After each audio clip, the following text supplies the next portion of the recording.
Mateus capítulo 20, versículo 16. Assim, os últimos serão os primeiros, e os primeiros serão os últimos. Porque muitos são chamados, mas poucos os escolhidos. Quantos podem dizer amém por essa palavra? Antes que você se assente, nós estamos em uma vigília, e vigília não é um culto normal, nós não estamos em uma escola bíblica de obreiros, então me permita a liberdade desta noite. Escolha alguém do seu lado, ou à sua direita, ou à sua esquerda, e olhe para essa pessoa. Mas não é para olhar para ela com um olhar normal, não é para olhar para ela com um olhar comum, nem tampouco com um olhar 43, pastor, eu estou solteiro, agora não é a hora. Pastor Emerson profetizou que pode até ter casamento na vigília, mas agora não é a hora. Agora eu quero que você olhe para essa pessoa com um olhar de profeta. Lembra aquele olhar quando a gente era criança? Geralmente tinha uma irmã de coquinho na cabeça que olhava para nós e a gente pedia perdão até pelos pecados que a gente não cometeu. Quem lembra desse olhar? É esse olhar que você vai fazer para esse crente que está do teu lado. E se tiver coragem, vai fazer dedo de profeta. Olha aí o que é uma igreja ensinada. Vocês sabem o que é dedo de profeta. Você acredita que tem autoridade na tua vida? Sim ou não? Então olha bem nos olhos desse crente, aponta o dedo para ele e libera a palavra dizendo, pode se assentar.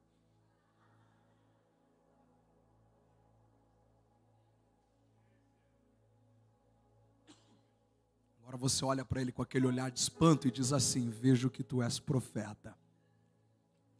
Aos nossos amigos músicos, que Deus abençoe muito. Estivemos hoje com o Ismael e com Vinícius. Obrigado pelo carinho deles. Levante seu rosto, me dê de presente a sua atenção. Eu prometo que vou ser muito objetivo nesta noite, mas fiel àquilo que o Espírito de Deus impartiu ao meu espírito para compartilhar com os crentes corajosos que vieram para a vigília. Nós estamos na última vigília do ano de 2025. Estamos prestes a cruzar para um novo ano. E o Espírito de Deus compartilhou algumas verdades que serão indispensáveis para aqueles que querem viver um ano extraordinário em Deus. Eu sei que 2025 tem sido um ano de muita gratidão por tudo que Deus tem feito em nossas vidas, como ouvimos o Cleiton compartilhando conosco, e eu faço coro a este solo que ele apresentou, pois essa também é a expressão da minha alma, o sentimento de gratidão que domina o meu coração por tudo que temos vivido. Porém, eu tenho plena convicção diante de tudo o que Deus já fez até aqui, que tudo o que Ele fez não se compara a tudo o que Ele fará na sua vida ainda. E é movido debaixo desta palavra profética, desta direção espiritual, que eu quero compartilhar com você 3 segredos para vivermos um ano extraordinário em Deus. Preciso saber se tem alguém que veio ouvir a palavra dele nesta noite. Pois bem, nós estamos diante de mais uma das parábolas de Jesus, mais uma das instruções que Cristo compartilhou durante o seu ministério público, um ministério não tão extenso, um ministério de 3 anos e meio, mas um ministério extremamente intenso. Em 3 anos e meio, Cristo entendeu ser o tempo necessário e suficiente para revolucionar a história da humanidade. Não apenas com o propósito principal de sua manifestação, de sua revelação, da sua encarnação, que seria a cruz do Calvário, mas para além do propósito do Calvário, todas as outras facetas que cercavam o ministério de Cristo, entre elas a de trazer o reino de volta à terra. Para isso, Cristo gasta 3 anos e meio compartilhando as verdades deste reino, ensinando, transferindo, modificando, ressignificando a mente, através destes princípios do reino, princípios de um reino que não eram fundamentados naquilo que era natural. Afinal, o reino que ele prega não é um reino de comida, bebida, mas é um reino de gozo, paz, alegria no espírito.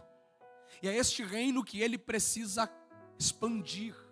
E para isso, o caminho seria a transformação da mente daqueles que lhe ouviam. Afinal de contas, o cristianismo e o seu desenvolvimento não se daria apenas pela associação ou pela adaptação ao costume de vida do cristão. Mais do que isso, o cristianismo seria uma proposta de transformação de mentalidade. E para isso, Cristo gasta tempo para ensinar, não apenas a multidão ou as multidões que lhe ouviam, mas, em especial, 12 alunos que ele matricula em uma escola apostólica. 12 pessoas que ele chama para formar neles estes valores integrais do reino, a fim de que eles fossem embaixadores desta proposta de expansão. É com estes 12 discípulos que Cristo gasta um tempo mais especial, a fim de que eles pudessem absorver as verdades deste reino. Afinal de contas, compreender estes princípios espirituais era um desafio quase que intransponível, pois o reino que Cristo está apresentando não era um reino da terra, era um reino do céu, cujas verdades não eram naturais, as verdades eram espirituais. E Paulo vai nos explicar mais para frente que verdades espirituais não são entendidas por todos. Paulo desenha a igreja e faz com que nós conheçamos pelo menos 4 grupos de crentes que frequentam a igreja. Paulo vai dizer que na igreja existem crentes que são meninos. E eles não são um problema, afinal de contas, as crianças são as alegrias dos lares. Mas Paulo também diz que existem crentes maduros, e são estes os responsáveis por instruir os meninos. Paulo também mostra que existem crentes espirituais, e ele diz que os espirituais entendem as coisas do Espírito. Mas Paulo também diz que existem crentes carnais, e os carnais não compreendem as coisas espirituais. Paulo está falando sobre quem integra a igreja e está nos mostrando que mesmo na igreja existem pessoas que não estão tão afinadas assim para receberem as direções dos céus, pois estão aflorando em sua mente, em sua alma, em seu coração, extintos da carne e não do espírito. Contudo, se para estes é difícil entender as verdades do Espírito, imagine Cristo pregando para quem nem ainda nasceu de novo. Afinal de contas, enquanto Cristo está pregando as verdades do reino, ninguém ainda havia experimentado o novo nascimento. O Calvário não havia sido inaugurado com o sacrifício do Cordeiro de Deus. Logo, Cristo está pregando para quem Paulo depois determina as suas classificações, dizendo: estar mortos em seus delitos, concupiscências, em suas paixões. Mais do que isso, Cristo está pregando para quem, além de estar morto espiritualmente, estava dominado por uma religiosidade mórbida, falida. Há quem diga que a fé dos hebreus ou a sua religião já havia se instaurado como modelo para todo o mundo antigo. Contudo, isso não seria algo bom, porque a religião que dominava a mente dos judeus naquele tempo é talvez o maior desafio que Cristo enfrenta em seu ministério, pois Cristo os identifica como verdadeiros hipócritas, que estavam distantes dos princípios verdadeiros da fé, do amor, da comunhão, da intimidade, estavam apenas voltados aos seus próprios interesses, e é com estes, os religiosos, que Cristo vai ter problemas. Afinal de contas, já faziam mais de 400 anos que não se ouvia o eco de uma voz profética em Israel. Contudo, Cristo, sabendo destes desafios, utiliza ferramentas, estratégias, debaixo desta unção extraordinária do Espírito que o conduzia, para que mesmo as pessoas que ainda não haviam nascido de novo, ou estavam com suas mentes contaminadas e cauterizadas pela religião mórbida dos fariseus, para que mesmo eles entendessem os princípios deste reino. Afinal de contas, tomar posse de tudo aquilo que o reino entrega, apresenta ou proporciona, só pode ser uma realidade para quem compreende os princípios deste reino. É impossível desfrutar das dádivas que o reino apresenta sem estar submetido às instruções que ele entrega. E é preocupado em apresentar estas instruções que Cristo gasta tempo para os ensinar. E uma das ferramentas que Cristo vai utilizar na arte de ensinar, na capacidade de mestre por excelência, que destaca-se em seu ministério, é com estas estratégias, e entre elas uma que ocupa 33% do seu ministério de ensino, que Cristo facilita o processo de compreensão das verdades eternas. A pergunta que você vai me fazer é: pastor, qual é esta ferramenta? Respondo: a arte de contar histórias. Percebam que eu disse histórias. Nós nos lembramos das aulas de português, de idiomas, de letras que tivemos, e nos lembramos que existe uma diferença entre a palavra história e a palavra história. A palavra história com H se refere a tudo aquilo que é fato, que está registrado, posicionado, que aconteceu em uma linha temporal cronológica passada. A exemplo disso, nós vamos poder sair daqui na madrugada desta quarta-feira dizendo que a última vigília da Casa do Oleiro de 2025 ficou marcada na história das nossas vidas. Eu preciso saber se tem alguém que acredita nisso. Contudo, se a palavra história é diferente da palavra história, o que quer dizer a palavra história? Respondo: a palavra história é tudo aquilo que é um conto, uma alegoria, uma metáfora, algo que não é fato, que não aconteceu, logo é uma ilustração ou uma parábola. E é aqui que Cristo gasta parte do seu ministério de ensino para contar parábolas. São mais de 40 as parábolas que foram canonizadas em Mateus, Marcos, Lucas, inseridas no Evangelho de Cristo, onde Cristo utiliza a arte de contar histórias para ensinar verdades. Afinal de contas, a palavra parábola significa colocar algo ao lado de algo, ou seja, criar comparações. O que Cristo fazia com isso, todas as vezes que ele contava uma parábola, ele se valia de uma verdade inquestionável, a consciência de que o conhecimento que nós estamos recebendo será melhor absorvido se este conhecimento estiver aliado a algo que eu já sei. A associação no processo de aprendizagem faz com que nós venhamos potencializar a compreensão das verdades que estamos recebendo, e é por isso que Cristo contava histórias ou criava comparações. Afinal de contas, ele estava pregando as verdades de um reino que era espiritual, as verdades de um reino que era eterno, as verdades de um reino que era do céu, porém, pregando para quem ainda era natural, terreno, gente que ainda não havia experimentado as verdades espirituais deste reino.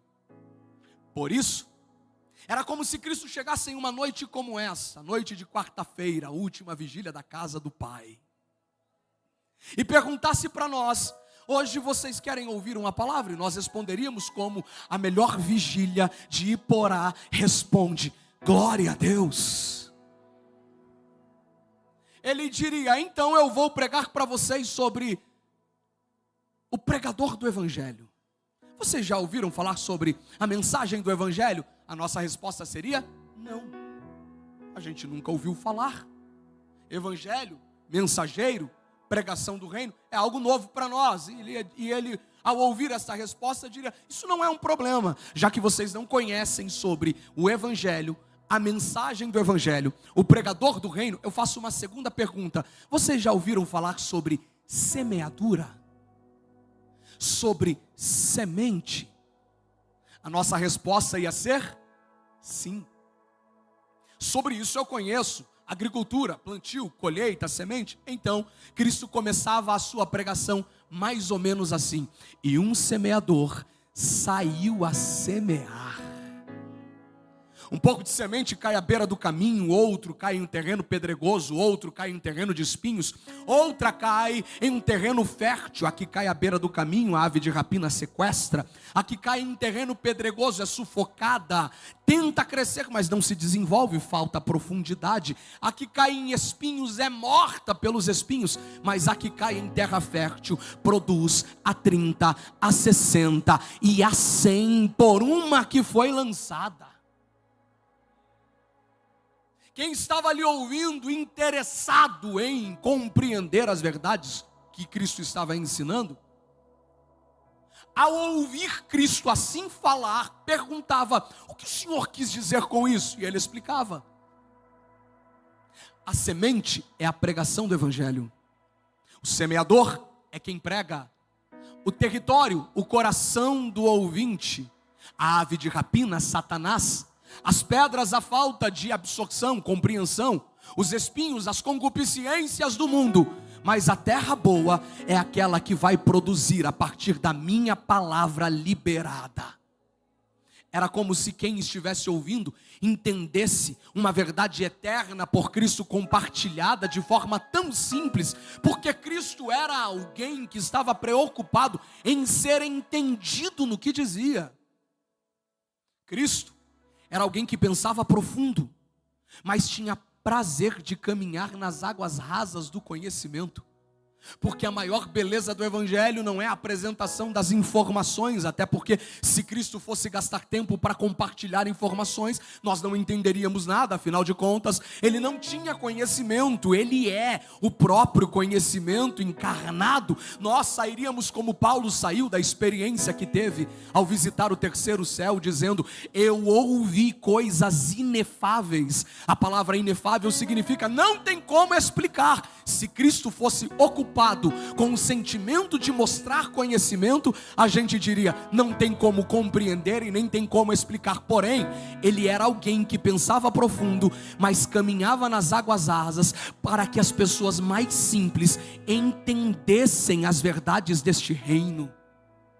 Às vezes nós encontramos pessoas que querem pensar profundo, mas caminham em águas rasas. De quando em quando a gente participa de alguns cultos, eu peço perdão pela minha simplicidade, mas às vezes nós vemos pessoas falando tão bonito, e a gente sai do culto dizendo: uau, como ele fala bem, como ela fala bem. E aí alguém pergunta: você entendeu o que ele disse? Alguém responde: não entendi muito o que ele quis dizer, mas que fala bonito, fala. Cristo estava preocupado se quem com ele estava iria entender os segredos do reino, porque ele sabia que quando alguém absorvesse essas verdades, a sua vida nunca mais seria a mesma. É por isso que Satanás batalha, milita, luta. Todas as vezes que nós estamos sendo apresentados à palavra de Deus, há uma batalha espiritual que está sendo travada, há uma guerra que está sendo travada enquanto a palavra está sendo apresentada, porque Satanás sabe mais do que muitos crentes o poder de uma palavra compreendida em uma madrugada como essa. São palavras liberadas no altar que tem a capacidade de mudar a história de quantas pessoas. Quantas foram as vezes que você entrou entrou em um culto como esse, talvez até despretensioso, como disse Emerson, porém, naquela noite, naquela madrugada, naquele dia, a palavra liberada sobre o altar fez com que em sua mente uma revolução acontecesse. Você saísse daquele culto dizendo: Senhor, eu entendi o que o Senhor me disse, e a partir de hoje eu tomo posse desta palavra para mudar a minha história.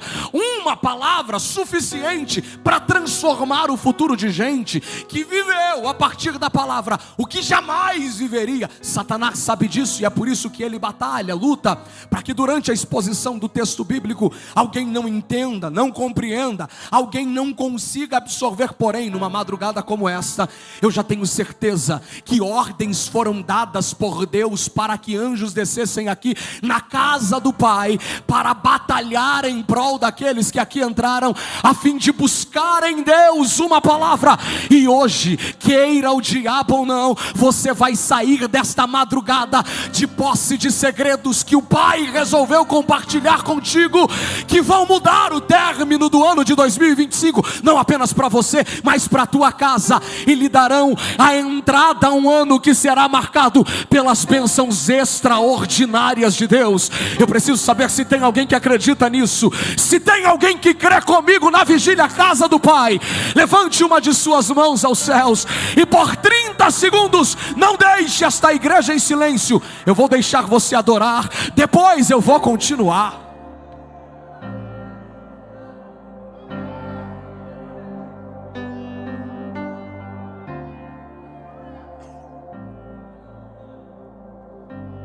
Pegue na mão deste irmão, desta irmã que está do teu lado, pergunte para ele: você está preparado para ouvir segredos que vão mudar a tua história? Pergunte para ele, pergunte para ela: você está preparado? Porque hoje o Pai resolveu falar contigo. Eu preciso saber se tem alguém que acredita nisso. Aqueles que nos ouvem de forma presencial, ou aqueles que estão nos acompanhando de forma online, hoje Deus marcou esta quarta-feira para mudar a história da vida de alguém. E eu prego para gente que está terminando o ano de 2025 com a sensação de que este ano vai terminar debaixo desta sentença de crise. Eu prego para alguém que está pensando que este ano vai terminar debaixo deste ambiente de conflito, e o próprio diabo já tentou colocar isso na mente de alguém, dizendo: não adianta mais orar, o ano vai acabar e a situação será a mesma. Porém, Deus rompe a história da tua vida nesta quarta para lhe dizer: eu estou no controle de tudo, e este ano não termina sem que o meu nome seja glorificado na tua casa, na tua família, no teu casamento, na tua história, no teu ministério, na tua empresa. Tem alguém que acredita nessa verdade? Aleluia. Eu estou sentindo a graça dele aqui. Pois bem, se a palavra liberada por meio das histórias contadas por Cristo eram segredos do reino, a pergunta que nós fazemos é: quais são os segredos inseridos nesta história? Afinal de contas, o capítulo de número 20 está nos apresentando a parábola dos trabalhadores da vinha, onde Cristo, de forma ampla, clara, nos mostra que a comparação citada aqui é entre a dinâmica do reino e a vinha e a dinâmica do reino. Ele vai usar a alegoria, a ilustração, o conto, a parábola, a metáfora dos trabalhadores para mostrar como é que o reino funciona. Ele já começa nos mostrando a certeza de que este reino tem um padrão, uma forma, um meio, um caminho, uma dinâmica, uma sistemática de funcionamento, porque este reino tem dono. É por isso que ele diz que o reino é semelhante a um pai de família proprietário de uma vinha, o que ele está nos mostrando é que a vinha tem dono, assim como no reino tem alguém que governa. A vinha tem dono, assim como no reino tem alguém que rege. As primeiras verdades começam a aparecer quando Cristo está nos mostrando que no reino as coisas não acontecem aleatoriamente. Quem determina como vai funcionar é o dono da vinha. Quem determina a dinâmica e o funcionamento é quem tem autoridade sobre ela. Às vezes a gente tem a sensação que a vinha está caminhando sem nenhum sentido, e por isso pensamos e nos perguntamos: por que é que Deus deixa algumas coisas acontecer? Por que é que às vezes parece que elas saem de rumo, saem de propósito? Porém, numa noite como esta, nós estamos sendo expostos à palavra, e a verdade que Deus está liberando sobre nós é esta: independente das circunstâncias, a vinha tem alguém que governa, a vinha tem alguém que rege, a vinha tem alguém que administra. O Senhor ainda está no comando. Preciso profetizar para alguém que veio ouvir uma palavra: descansa teu coração, porque Ele ainda está no comando. Descansa tua alma, porque Ele não perdeu o controle da tua história. Eu estou pregando para gente que entrou aqui com a sensação de que algumas coisas escaparam do plano, do projeto, e por isso tua alma entrou em aflição, porque você não sabe o que fazer com tudo o que está acontecendo. E hoje Deus te trouxe aqui para pegar na tua mão, olhar dentro dos teus olhos e dizer: escapou do teu plano, mas não escapou do meu. Escapou do teu projeto, mas não escapou do meu. Escapou do teu controle, mas não escapou do meu. O que mais o adversário da tua alma está tentando lhe fazer é gerar a sensação de que você perdeu o tempo, de que você perdeu a realidade, de que você perdeu a oportunidade, e agora as coisas não vão acontecer. Porém, o dono da tua história, que é o dono da vinha, está olhando para você e dizendo: descansa, escapou do teu projeto, mas o meu ainda está de pé.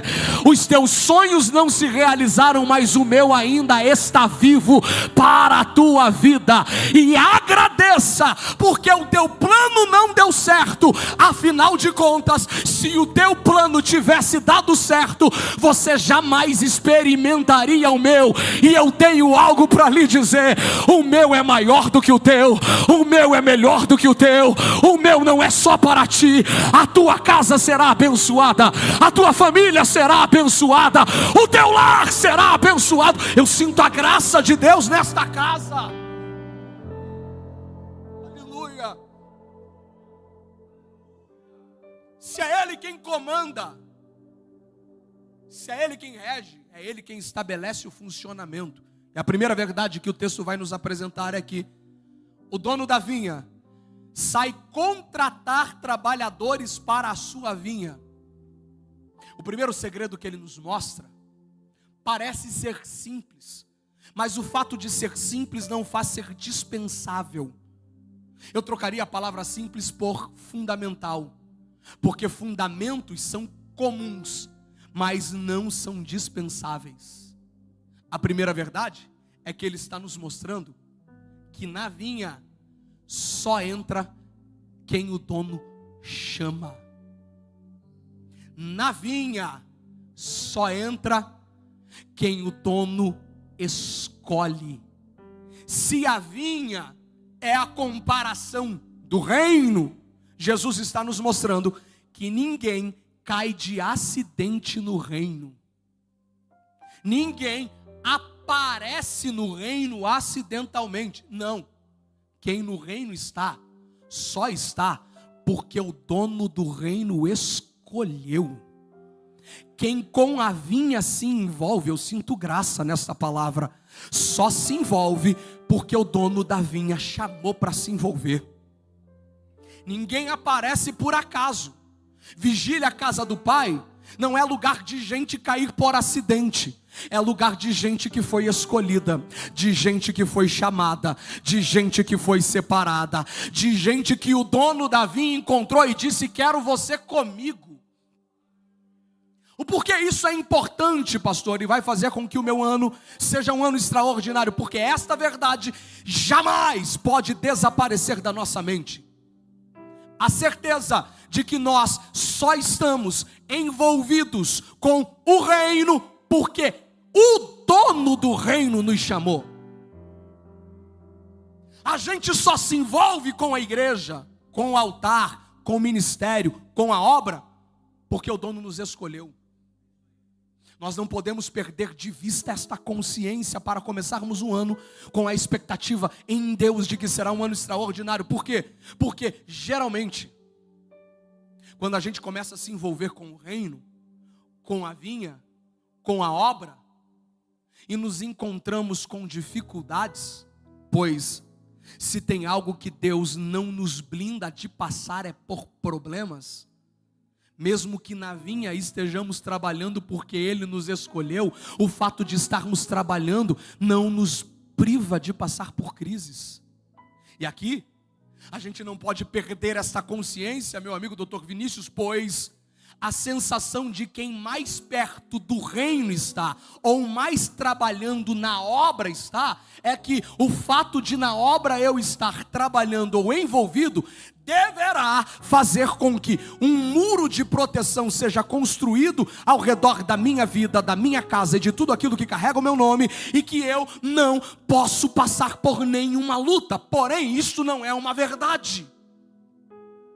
Como seria bom estar nesta madrugada dizendo: eu descobri um texto que nos garante que a partir do momento que a gente aceitou o convite do dono da vinha, a gente não vai mais chorar, a gente não vai mais sofrer, a gente não vai mais se lamentar. Ah, como eu gostaria de dizer para aqueles 84 vidas, Cleiton, que aceitaram a Jesus segunda-feira em São José do Rio Preto, e dizer a eles: a partir de agora que você entregou a sua vida a Jesus, ninguém vai falar mal de você, ninguém vai ter inveja de você, ninguém mais vai lutar contra os teus sonhos. Você está vindo para a casa do Pai, e aqui não vai ter problema nenhum. Como eu gostaria de falar isso, porém, isso não é uma verdade. O fato de estarmos na igreja não nos blinda de passar por crises.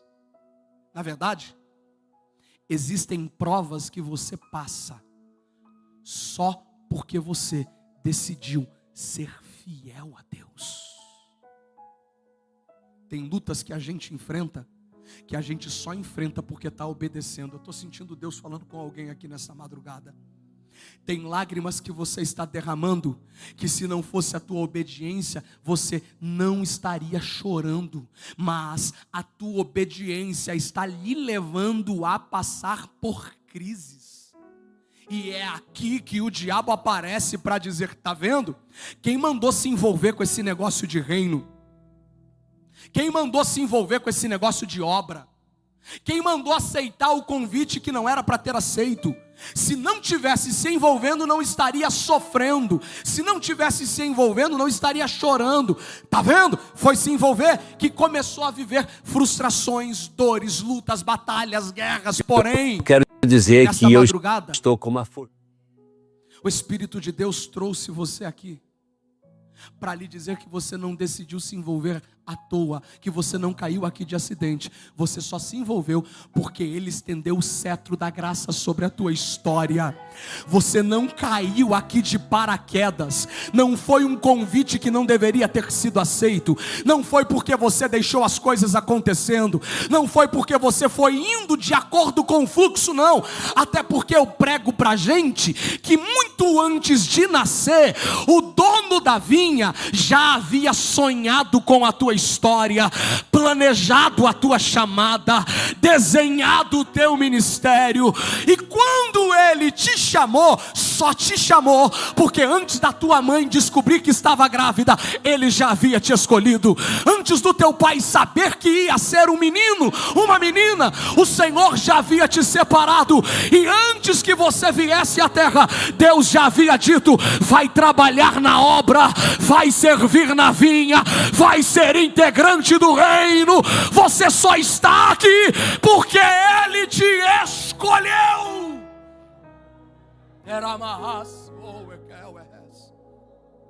Pegue na mão de alguém que está ao seu lado e diga: você só está aqui porque Ele te escolheu. Diga para ele, diga para ela. Pastor, e as crises? Descansa. Porque as crises que você enfrenta por obedecer, você não enfrenta para ser envergonhado, você enfrenta para crescer. Eu vou repetir esta palavra. As crises que você enfrenta por obedecer, você não enfrenta para ser envergonhado, você enfrenta para amadurecer. Parece que eu me lembro, meu amigo Cleiton, o dia em que Jesus resolveu fazer uma cruzada evangelística em Decápolis. Ele chega para os discípulos, a companhia, o staff, o ministério, e diz: vamos fazer a cruzada. Aonde será? Vamos atravessar o mar. A cruzada vai ser em Decápolis, em especial a cidade de Gadara. Os discípulos se empolgam porque cada convite de Jesus era convite a um novo nível de experiência. Eu imagino eles empolgados, preparando o equipamento para a cruzada, dizendo: Jesus, vamos nesse barco. E Jesus dizendo: vai vocês nesse barco, eu não vou nele, eu encontro vocês do outro lado. Os discípulos estão com os pés na terra, os pés no solo, e o solo, a terra, é o ambiente de estabilidade. Jesus faz um convite e diz: vamos, eles aceitam, entram no barco, tiram os pés da estabilidade da terra e entram em um ambiente não tão estável assim, até que no meio da noite, este ambiente de instabilidade enfrenta uma terrível tempestade. Agora pensa comigo, a mente de quem deixou o ambiente de solidificação, de estabilidade, de controle, de regência, de administração, de gestão, para entrar em um ambiente de instabilidade, de dúvida, de incerteza, agora vivendo uma crise, inevitavelmente pensaria: a gente vai morrer simplesmente porque decidiu obedecer o convite de Jesus. Foi a palavra dele que nos trouxe para o meio da tempestade. Foi a obediência à ordem dele que nos fez entrar no meio desta crise. A luta está marcando a nossa vida porque a gente obedeceu. Se a gente tivesse rejeitado o convite, estávamos na terra. Porém, enquanto eles pensavam que a crise iria os matar, porque eles estavam obedecendo, é aí que eles encontram Jesus andando sobre as águas, como alguém que aparece dizendo: aquilo que te ameaça, eu já coloquei debaixo dos meus pés. A tua obediência não lhe levará à vergonha, muito pelo contrário, a tua obediência te trouxe a crise, e na crise eu vou te mostrar que eu sou o dono do mar, eu sou o dono do barco, eu sou o dono do vento, que não caminho apenas sobre as águas, mas coloco debaixo dos meus pés aquilo que te amedronta, para que você aprenda que eu sou o dono da tua história, e não existe nada e nem ninguém capaz de impedir os meus projetos na tua vida. Não te disse eu: vai ter cruzada do outro lado? Então acalma a tempestade, acalma o vento, e a gente vai atravessar, e do outro lado você vai dizer: valeu a pena obedecer, valeu a pena acreditar. Eu estou sentindo graça de Deus aqui. Se tem alguém comigo nesta palavra, levante as duas mãos aos céus, porque tem alguém que vai terminar o ano de 2025 dizendo: Senhor, obrigado porque eu permaneci, obrigado porque eu perseverei. Vai ter testemunho para contar, vai ter celebração para entregar. Jesus hoje renova as forças de alguém. Eu vou deixar você adorar, eu vou deixar você celebrar, depois eu vou continuar.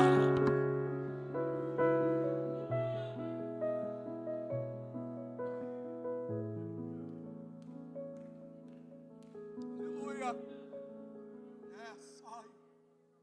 Estou sentindo graça. Jesus vai envolver alguém aqui nesta noite. Você vai sair daqui com a certeza de que a obediência irá trazer honra para a tua história. Alguém chegou até a duvidar: será que vai valer a pena, Senhor? Porque antes de obedecer, parece que eu tinha mais gestões sobre muitas coisas. E Jesus está dizendo, fica tranquilo, é só o processo em que você vai aprender que a partir de agora, quem vai controlar a tua história sou eu. Você precisa confiar, entregar nas minhas mãos, porque a tua vida nunca mais será a mesma. E a tua confiança irá fazer você viver o palco das maiores experiências. Diz Deus na minha boca para alguém na vigília Casa do Pai, a última edição de 2025. Você pode não estar entendendo agora, mas eu tirei o controle da tua mão, porque se na tua mão estivesse, as tuas experiências seriam do tamanho das tuas capacidades. Eu tirei o controle da tua mão e assumi a gestão da tua história para te mostrar que o tamanho daquilo que eu projetei para ti vai além da tua capacidade, além das tuas potências, além das tuas habilidades. Eu vejo Deus olhando para alguém aqui dizendo, eu tenho sonho que você jamais sonharia, eu tenho projetos que você jamais construiria, eu tenho planos que você jamais realizaria, porque eu sou o Deus dos recursos para a tua história. É Ele quem chama, é Ele quem é o dono. E mais, Ele chama cada um ao seu tempo. É por isso que aqui a gente vê o dono da vinha chamando gente às 6, às 9, meio-dia, 3 horas, 5 horas. Por quê, pastor? Porque a segunda verdade que Ele está nos ensinando é que além de ser Ele quem chama, para cada um de nós Ele estabeleceu um tempo. Pode estar todo mundo na casa do Pai, mas para cada um, Deus tem um tempo. Chacoalha a mão de alguém que está do teu lado e diz, não se preocupa não. Tem um tempo estabelecido para todo o projeto dele na tua vida. Tem um plano estabelecido para todo o projeto dele na tua vida. Descansa teu coração, porque Ele já escreveu a hora. Eu não vim aqui para emocionar ninguém, meu amigo Cleiton, mas o Espírito de Deus está falando comigo, e enquanto eu prego esta mensagem, eu vejo um envelope que desce do céu, escrito culto de ação de graças, e Deus está dizendo para mim, André, diga para a minha igreja em Iporá, que alguém entrou no meio da crise, mas a data para o culto de ação de graças, eu já marquei na eternidade. Queira o diabo ou não, a tua hora vai chegar. Vai chegar, vai chegar. Eu preciso saber se tem alguém que celebra esta verdade comigo.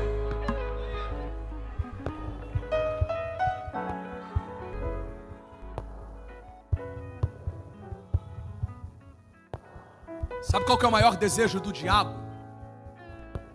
Gerar na nossa mente a sensação de que as coisas estão fora do nosso controle e do nosso tempo. Principalmente na realidade em que vivemos, a realidade das comparações. Nós somos tentados todos os dias, meu amigo Emerson, e nós conversávamos sobre isso, a nos tornar escravos da comparação com a vida alheia. Afinal de contas, eu abro o meu Instagram, meu Facebook, eu acompanho tudo que acontece na vida do Cleiton, tudo que acontece na vida do Emerson, tudo que acontece na vida dos nossos amigos.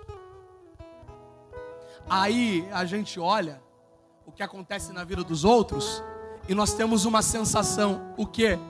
A sensação de que na vida do outro só acontece coisa boa. Na história do outro só tem testemunho de vitória.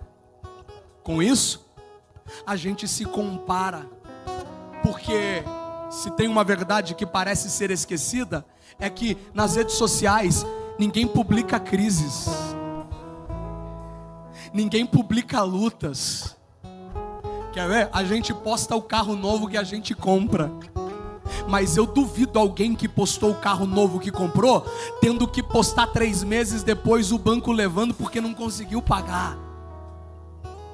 A gente posta a roupa que comprou na frente do espelho, mas o cartão que não paga, ninguém posta. Porque ninguém cria narrativas de problemas nas redes sociais.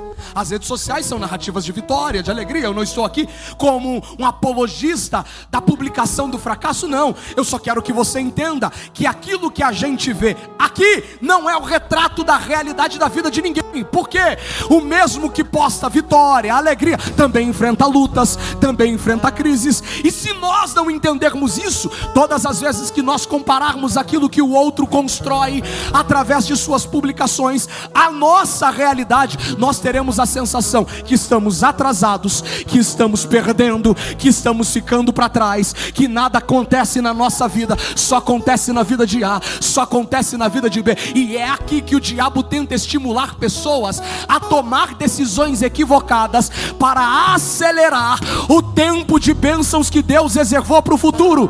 Só que Deus te trouxe aqui hoje para dizer: tenha calma, bênção fora de tempo também é maldição. Então descansa teu coração.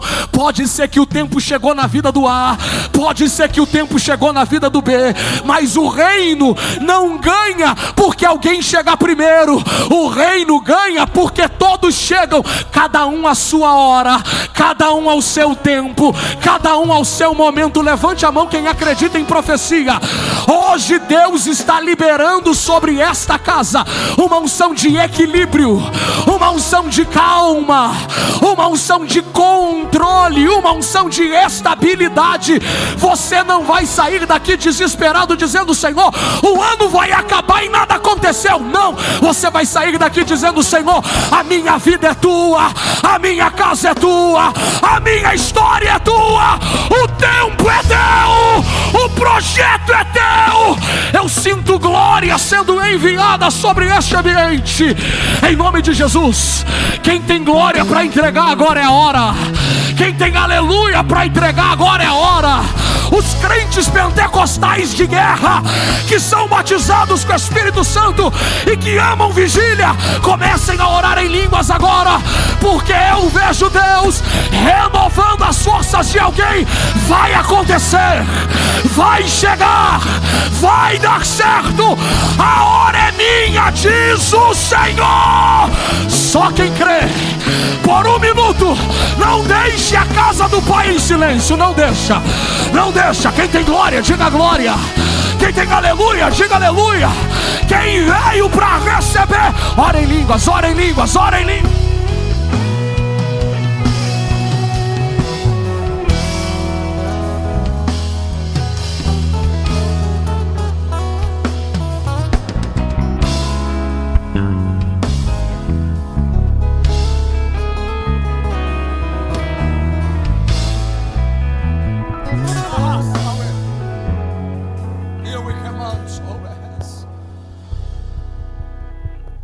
Terceiro, e aqui eu encerro.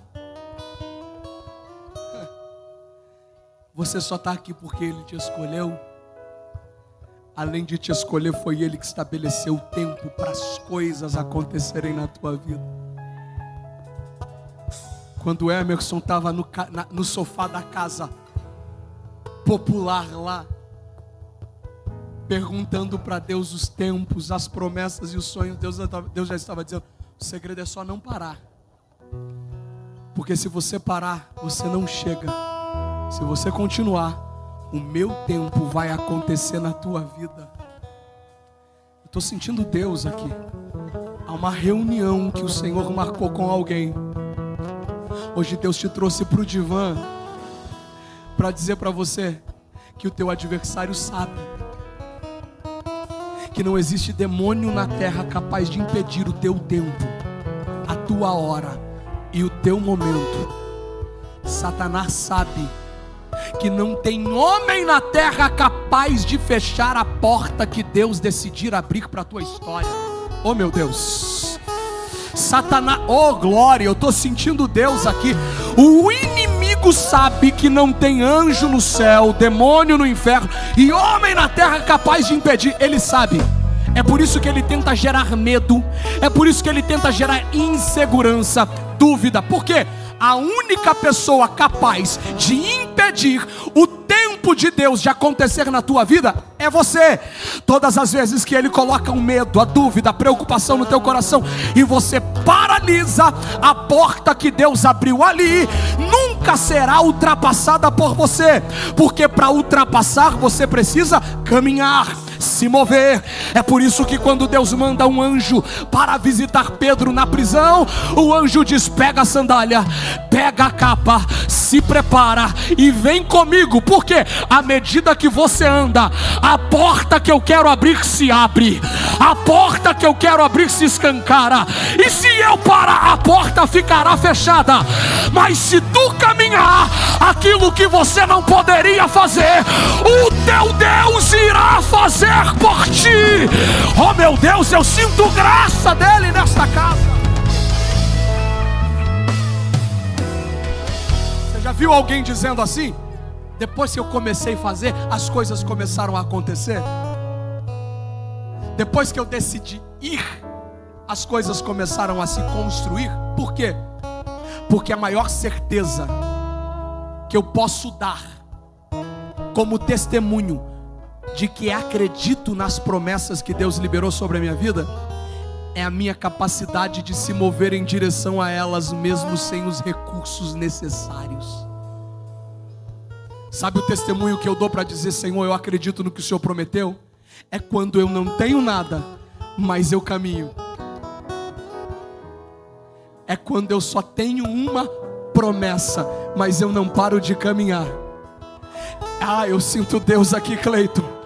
Porque quando Deus lhe chamou, você só tinha uma promessa, mas não parava de caminhar. E é aqui que a gente precisa aprender a tampar os nossos ouvidos, porque o que tem de gente que decidiu não caminhar e por isso nunca viveu o que Deus prometeu, que aparece na história de quem caminha para dizer: para que se entregar tanto, para que se dedicar tanto, para que mergulhar tanto? Você não tem uma família que vai te honrar, você não tem estrutura que vai te honrar, ninguém te conhece. Só que alguém como Davi, ungido por um propósito, que tem a capacidade de caminhar mesmo sem ter nome, mesmo sem ter recurso, é alguém que vai experimentar o Deus das coisas impossíveis, tirando do charco de lama e lodo e colocando os pés sobre a rocha, e um novo cântico na boca. Vai ter novo cântico nos lábios de alguém. Valera barras, uria calamantora rácia. Quem crê nesta palavra?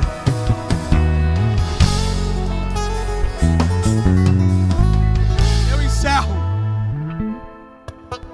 Terceiro, primeiro, ele que chama. Segundo, é ele que estabelece o tempo. Terceiro, é ele quem recompensa. Chacoalha o irmão do teu lado e diz para ele: é ele quem vai te recompensar. E aqui tem uma surpresa de Deus. Por quê, pastor? Porque quando chega a hora do pagamento, o dono da vinha começa a pagar quem trabalhou primeiro ou quem trabalhou por último. Quem trabalhou por último. Quem trabalhou por último trabalhou quanto tempo? 1 hora. Foi chamado para trabalhar das 5 às 6. Trabalhou 1 hora. Chega a hora de pagar, e o salário para quem trabalhou 1 hora é igual a de quem trabalhou um dia inteiro.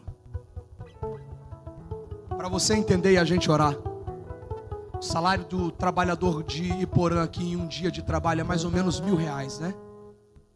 Pouco demais? Ninguém deu glória? Não, pastor, é mais, é 10 mil.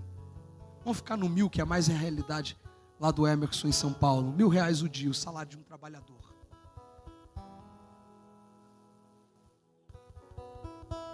Aí vem alguém, trabalha 1 hora, chega o dono e diz: tá aqui os seus R$1.000. Mas 1.000 não é o dia? É, mas vou te dar por 1 hora. Quem trabalhou 3 horas já está do lado de trás olhando o cheque do que trabalhou 1 hora, pegando o telefone dizendo assim: amor, prepara a picanha, porque o camarada que trabalhou 1 hora ganhou 1.000, eu trabalhei 3, pelas minhas contas vai dar 3.000. Só que chega a hora dele, ele recebe quanto? Aí o que trabalhou 6 está preocupado. Alguma coisa de errada não está certa. Algo anormal está acontecendo, porque ele trabalhou mais e ganhou a mesma coisa. Aí chega o que trabalhou 6 e recebe quanto? Aí começa um espírito de murmuração. Eu digo que essa parábola é a parábola de muitos crentes. Por quê? Eles estão recebendo, mas estão reclamando. Aí um olha para o outro e diz, não pode. Há uma injustiça aqui. Porque a gente trabalhou mais do que eles. A gente trabalhou mais tempo do que eles. Irmão, eu tenho 2 filhos. Arthur tem 11, a Alícia tem 8. E domingo, geralmente eu cometo um pecado. Eu dou Coca-Cola para eles. Os irmãos me perdoam? Chega a hora de pôr Coca-Cola no copo deles. Aí eu ponho para o Arthur e vou pôr para a Alícia. Ai de mim se o copo da Alícia ficar com menos Coca-Cola do que o copo do Arthur. Irmão, parece que o espírito de confusão toma conta. Ela olha para mim e diz, o Senhor ama mais ele do que eu. O copo dele tem mais refrigerante do que o meu. Aí lá vai o pai, colocando um pouquinho de coca aqui, um pouquinho de... Tá igual, aí a paz volta a reinar. Por quê, pastor? Porque existe um sentimento de justiça em nós. Se a gente trabalha pouco e ganha muito, glória a Deus. A gente trabalha muito e ganha pouco, alguma coisa está errada. É isso que acontece. Só que eles começam a apresentar argumentos, dizendo, eles trabalharam menos que a gente, mas os argumentos são estes: eles não enfrentaram o cansaço do dia e o calor do sol igual a gente. Porém, quando a gente olha para a parábola, isso que aparentemente está errado, se mostra na verdade estar certo. Porque o que acontece aqui não é uma injustiça. Afinal de contas, doutor Vinícius, o contrato de trabalho foi estabelecido com cláusulas de pagamento apenas para o primeiro grupo. Quem foi chamado de manhã, ele disse, vou te pagar um dia inteiro de trabalho. Para os outros, a resposta era, pago o que eu quiser. Então o acordo era que quem trabalhasse das 6 às 6 ganharia 1. Os outros ganhariam o que o dono quisesse dar. Combinado não sai caro. Porém, quem trabalhou mais está dizendo, a gente enfrentou o sol e enfrentou o cansaço. Aí a gente vai para o grupo que trabalhou apenas 1 hora e pergunta para eles, por que vocês trabalharam apenas 1 hora? A resposta vai ser, porque a gente foi chamado para trabalhar às 5. Vocês se lembram do dono da parábola, do dono da vinha? Chegando na praça de trabalho, ele encontra um grupo que está lá 5 horas da tarde e pergunta para eles, por que vocês estão aqui ainda sem fazer nada? Qual é a resposta? Porque ninguém nos chamou ainda. Percebam, eles estão desde as 6 da manhã esperando para trabalhar, mas ninguém chamou eles. Eles viram o grupo das 6 ser chamado, o grupo das 9 ser chamado, o grupo do meio-dia ser chamado, o grupo das 3 ser chamado. E alguém poderia dizer, vai embora, nada vai acontecer na tua vida, a tua hora não vai chegar. Porém, o grupo das 5 dizia, daqui eu não vou sair, porque foi aqui que ele chamou gente às 6, foi aqui que ele chamou gente às 9, foi aqui que ele chamou gente meio-dia, foi aqui que ele chamou gente às 3, e é aqui que o dono aparece 5 horas para dizer, já que você esperou, vem comigo trabalhar.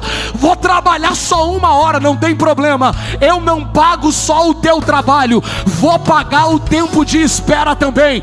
Você trabalhou 1, mas esperou 11, você trabalhou 1, mas esperou as outras 11, vou recompensar o tempo da tua espera, o tempo da tua renúncia, o tempo da tua permanência. Fica de pé comigo.